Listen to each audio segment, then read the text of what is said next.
TGIF. Thank goodness it's Friday. You're all invited to my house this evening. I'm Jan Yanehiro. This is Richard Hart. And tonight, a special behind-the-scenes look at Evening Magazine's recent trip to Japan.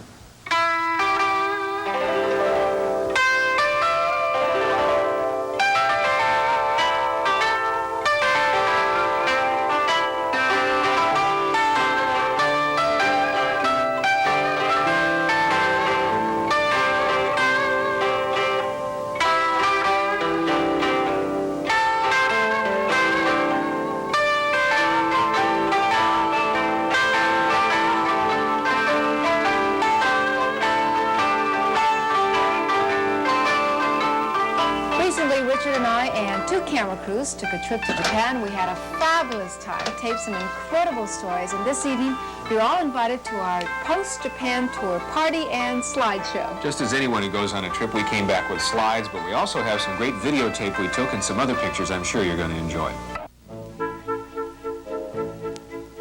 There were 6 of us on this trip. With Jan and me were Steve, a hamburger man in a land full of seafood, Bert, who was impressed with the food.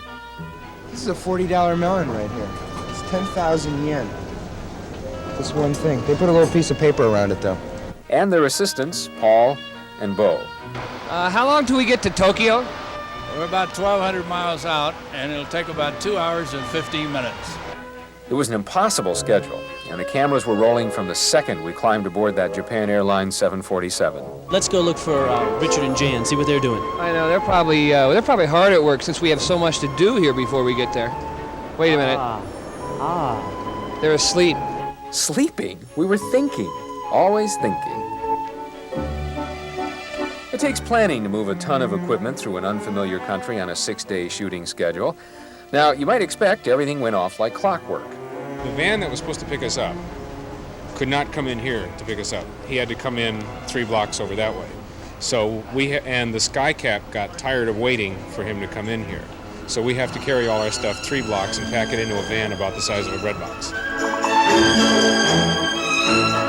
We were wondering whether Japan would be ready for us, but we were not prepared for Tokyo, a never-ending carnival of nightlife. This city never sleeps. And if you like New York, you'll love Tokyo. And if you like to eat, you're not likely to do anything else. Boy, did we eat.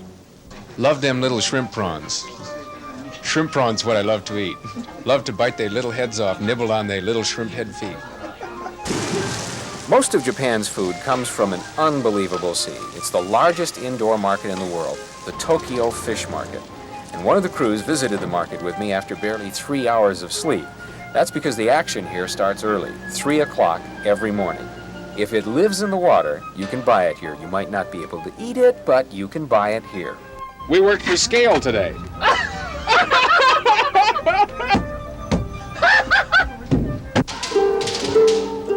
Some people will do anything to work off extra pounds or work up an appetite. Some of us will even let others beat on us with a stick. That's me doing the hitting with a wooden sword used in Japanese kendo. But believe me, this master was playing with me. I just screamed loud. I don't think there was a moment when we weren't being amazed by something. Jan was amazed by a 400-pound wrestler. She spent a day watching the sumo wrestlers practice man-made earthquaking. Meantime, I was amazed by the relations between employees and the large Japanese company, in this case, Sony.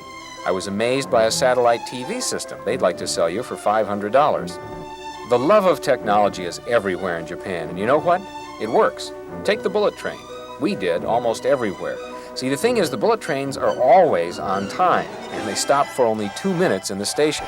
Oh, we did it again! But everything seemed to come to a stop for a moment when we toured Hiroshima. You cannot stand on this spot where the first nuclear weapon was used without doing some really deep thinking. And boy, we did some thinking. We're still thinking about the remarkable recovery that turned this A-bomb city into one of the best planned, most modern urban centers in the world.